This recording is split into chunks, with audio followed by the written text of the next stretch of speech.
Film počinje prikazom onoga što izgleda kao savršen porodični život. Edward i Connie Sumner žive u prelijepom, luksuznom naselju. Njihova kuća je velika, topla, okružena zelenilom, a u njoj radi i kućna pomoćnica po imenu Gloria. Imaju i sina Charlija starog 8 godina, veselog i zdravog dječaka. Na prvi pogled njihov život djeluje savršeno vestabilan brak, sretna porodica, udoban dom. Svako bi pomislio da im ništa ne nedostaje, ali iza te slike postoji nešto što polako puca, nešto nevidljivo golim okom. Jednog dana, Connie odlazi u grad da kupi stvari za Charlijev rođendan. Zauzeta je traženjem ukrasa, poklona i potrepština za zabavu, ali tog dana vrijeme je izuzetno loše. Vjetar snažno puše dok su joj ruke pune kesa, pa joj je teško da zaustavi taksi. Iznenada, jači nalet vjetra je gurne i ona se sudari s muškarcem. Oboje padaju na trotoar, a Connie ogrebe koljeno koje počne krvariti. Muškarac se zove Paul Martel i odmah joj ponudi pomoć, a njegov se stan slučajno nalazi u obližnjoj zgradi. U početku Connie oklijeva, ali s obzirom na povredu ima samo dvije opcije: prihvatiti Paulovu ponudu ili hramati kroz haotične ulice New Yorka. Na kraju odluči da pođe s njim. Kada uđu u Paulov stan, atmosfera se odmah promijeni. Prostor je ispunjen knjigama, police dosežu gotovo do plafona, stvarajući dojam umjetničkog, kulturnog i pomalo tajanstvenog prostora. Paul je mlad, ima 27 godina, u dobroj je formi, govori tečno francuski i odiše neodoljivim evropskim šarmom. On je potpuna suprotnost Edwardu, Connienom mužu, koji uglavnom priča o dionicama i propuštenim poslovnim prilikama. Već tada je jasno da Paul unosi novu vrstu energije u Connin život. On joj pomaže da očisti ranu, stavi hladnu oblogu, a zatim joj polako dodirne ruku v mali, ali napet gest koji otkriva početak iskušenja. Iako oboje pokušavaju da odole, hemija između njih postaje očigledna. Prije nego što ode, Connie mu kaže samo svoje ime, pokušavajući da zadrži distancu. Ali Paul ne želi da trenutak nestane tek tako. Daje joj knjigu kao suvenir, a unutra je skriven njegov broj telefona i đavolski citat o hrabrosti da se rizikuje. Nekoliko dana nakon susreta, Connie ne može da ga izbaci iz misli. Što više pokušava da ga zaboravi, to više raste njena radoznalost, sve dok jednog dana, dok stoji u stanici Grand Central, ne skupi hrabrost da ga nazove. U početku je samo htjela da mu zahvali, čak je planirala da mu pošalje bocu vina kao znak zahvalnosti. Međutim, Paul koristi trenutak da je pozove da ponovo dođe. Od tog trenutka postaje jasno da to više nije samo pristojnost. Connie na kraju ponovo sreće Paula, a njihov drugi susret ispunjen je suptilnim iskušenjem. Paul uzima Conninu ruku i provlači je preko knjige na Brailleovom pismu i dodir je jednostavan, ali pun senzualne i poetske simbolike. Connie osjeća kako napetost postaje sve stvarnija. Njihov treći susret postaje prekretnica gdje Connie i Paul plešu, prepuštajući se hemiji koja je dugo tinjala i sada eksplodira bez kontrole. Na kraju završe zajedno u krevetu. Film taj trenutak ne prikazuje samo kao fizičku intimnost, već kao oluju emocija. Na vožnji vozom kući, Connino lice odaje sukob emocija, rumeni se, posramljena je, čak i pomalo šokirana, ali u njoj se jasno probudila nova energija. Osjeća kao da je nešto dugo zakopano iznenada eruptiralo. Kada je s Paulom, njeno tijelo drhti, zarobljeno između straha i želje, i čak i zaplače i nasmije se u isto vrijeme. To nije samo požuda, već emocionalno iskustvo koje je mijenja. Ipak, sve to ne nestaje kad se vrati kući i naprotiv, sjećanje na Paula je proganja. U krevetu, u kupatilu ili kad je sama, njen se stalno vraća njihovim trenucima zajedno. Vremenom počinje da traži izgovore da ga ponovo vidi, ih male razloge, zaobilazne puteve, bilo šta, samo da ponovo osjeti uzbuđenje koje je ponovo probudilo njen život. Dani prolaze i Charlijev rođendan se proslavlja u porodičnoj atmosferi. Naizgled je sve normalno, kao da se ništa nije promijenilo, ali u stvarnosti Connie živi dva života, jedan kao dobra supruga i majka, a drugi kao žena izgubljena u zabranjenoj aferi. Kulminacija dolazi kada Connie ruča s Paulom u malom restoranu. U početku je sve bezopasno, ali slučajno ih primjećuje Edwardov saradnik po imenu Bill.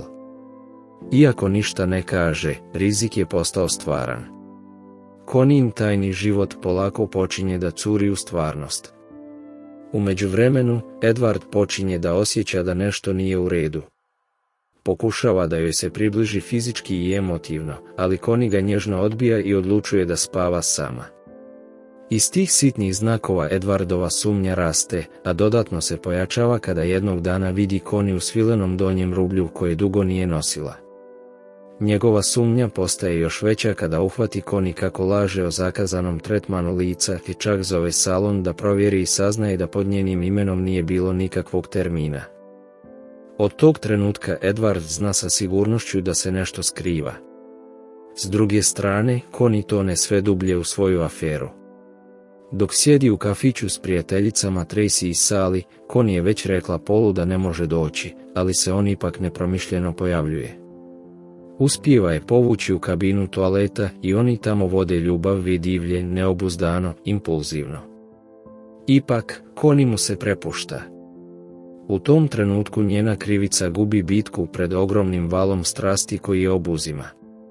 Tokom tog druženja uz kafu, njena prijateljica Tracy usput počinje da govori o vlastitom iskustvu sa aferom prije mnogo godina i objašnjava kako je to na kraju uništilo njen brak. Iako to izgovara olako, za Connie te riječi odzvanjaju kao tihi, ali snažan udarac poput nevidljivog otrežnjenja koje pogađa duboko. Taj trenutak je tjera da shvati pukotine u vlastitom životu, onom koji je nekada smatrala savršenim. Tajna koju krije počinje da donosi stvarne posljedice koje više ne može da ignoriše. U međuvremenu, u Edwardovoj kancelariji raste napetost. On odlučuje da otpusti jednog zaposlenika, Billa, nakon što sazna da je ovaj razgovarao za posao u drugoj firmi.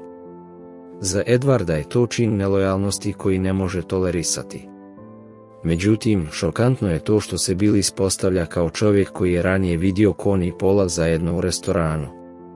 Prije nego što ode, Bill mu dobacuje zajedljivu primjedbu da bi umjesto obsesije lojalnošću zaposlenika trebalo da više pažnje posveti vlastitom porodičnom životu. Ta opaska duboko potresa Edwarda i navodi ga da preispita sve što je mislio da ima pod kontrolom. Nedugo zatim, Edward preduzima drastični korak i angažuje privatnog detektiva po imenu Frank. Kada mu Frank preda fotografije Connie i Paula, Edward više nije samo sumnjičav, sve čega se plašio sada je potvrđeno. Svijet koji je smatrao sigurnim i stabilnim ruši se pred njegovim očima. Žena za koju je mislio da je poznaje i život koji je vjerovao da je čvrst raspadaju se u trenu. S druge strane, Connie dostiže vrhunac emocionalnog pritiska. Jednog dana čak zaboravlja da pokupi Charlija iz škole.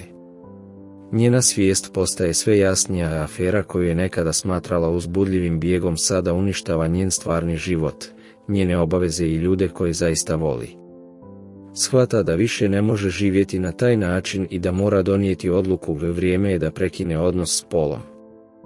Poslije kupovine namirnica, Connie odlazi u Paulov stan, u glavi ponavljajući šta će mu reći, ali po dolasku zatiče prizor koji je pogađa dublje nego što je mogla zamisliti i Paul je s drugom ženom. Uloge se iznenada mijenjaju. Connie ga direktno suočava, ispunjena bijesom i povrijeđenošću, a svađa brzo izbija.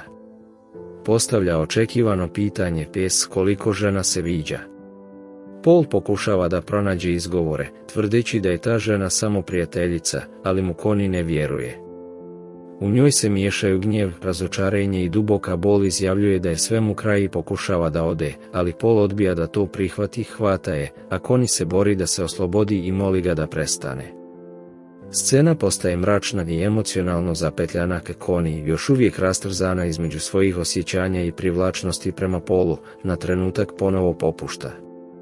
Nakon toga odlazi iscrpljena, žudeći za mirom i stabilnošću koje je nekad imala s Edwardom. Ne zna, međutim, da je Edward već prešao granicu. Odlazi u Paulov stan, više ne kao prevareni muž, već kao čovjek gurnut preko ivice. Kada ugleda staklenu kuglu sa snijegom koju je nekada poklonio Connie, a koja sada stoji u Paulovom stanu, u njemu se nešto slomi. Taj predmet nije samo ukras, već simbol njihove ljubavi i porodice je sada u rukama čovjeka koji ju je uništio. U tom trenutku sva Edwardova bijes, izdaja i bol eksplodiraju u jednom naletu. Zgrabi staklenu kuglu, simbol njihove porodice, i razbije je o Paulovu glavu.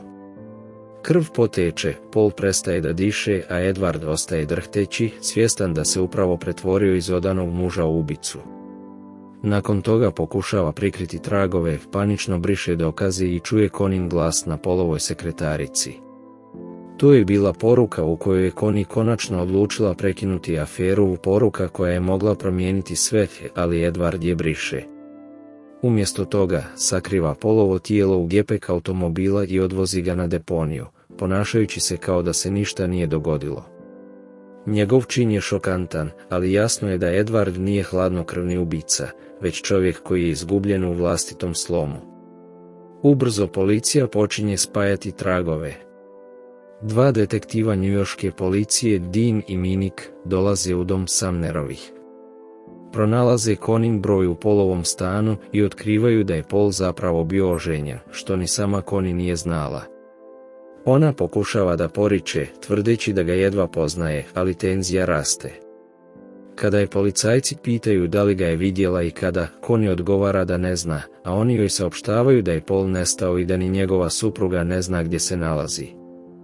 Connie je šokirana i tvrdi da nije znala da je bio oženjen. Policajci joj kažu da ih obavijesti ako čuje bilo šta od gospodina Martela. Connie se složi, ali noćna mora za koju je mislila da je završena tek počinje. Nedugo zatim, policija pronalazi Paulovo tijelo, a Sumnerovi se nalaze u nečemu mnogo mračnijem od obične afere. Kada je policija ispituje, Connie poriče da ga poznaje, ali oni joj pokazuju dokaz i kaznu za parkiranje izrečenu ispred Paulovog stana prije 4 sedmice. To su bili Tracy i Sally. Da pili smo kafu s prijateljicama u malom kafiću. Pogledaj, mislim da je dovoljno, zar ne? Uživaj u vikendu. I ti također. Jednog dana, dok podiže odjeću iz hemijske čistionice, Connie nalazi nešto što nikada nije smjela vidjeti, fotografije sebe s Paulom skrivene u džepu jednog od Edwardovih sakova. U tom trenutku shvata da je njen muž sve vrijeme znao za njenu aferu. Te noći na zabavi, ista staklena kugla se ponovo pojavljuje u njihovom domu. Jednostavan, naivan izgled objekta sada nosi težinu svega kroz što su prošli. Connie konačno suočava Edwarda. Uradio si to, zar ne? Nema više pretvaranja ni tišine. Edward se otvara, otkrivajući svoju bol i razočaranje. Objašnjava koliko je teško radio da Connie i Charlieu pruži dobar život, lijep dom, stabilnost, udobnost, a sada se sve to čini bačeno. Njegovo srceparajuće razočarenje i devastacija osjete se u svakoj riječi. Edward tada kaže nešto još bolnije, priznaje da je kada je saznao za aferu neko vrijeme želio ubiti Connie, a ne Paula, što pokazuje koliko je bio emocionalno slomljen. Dani prolaze u teškoj tišini, ali jednog dana Connie otkriva skriveni odjeljak unutar staklene kugle. Unutra je stara fotografija nje, Edwarda i malog Charliea, s rukom pisanom porukom: "U mojoj prelijepoj ženi, najboljem dijelu svakog dana." Poruka joj probija srce, podsjećajući je na Edwarda kojeg je nekada poznavala, prije nego što je sve krenulo po zlu, prije afere, nasilja i laži. Connie tada odlučuje da spali sve fotografije i preostale dokaze.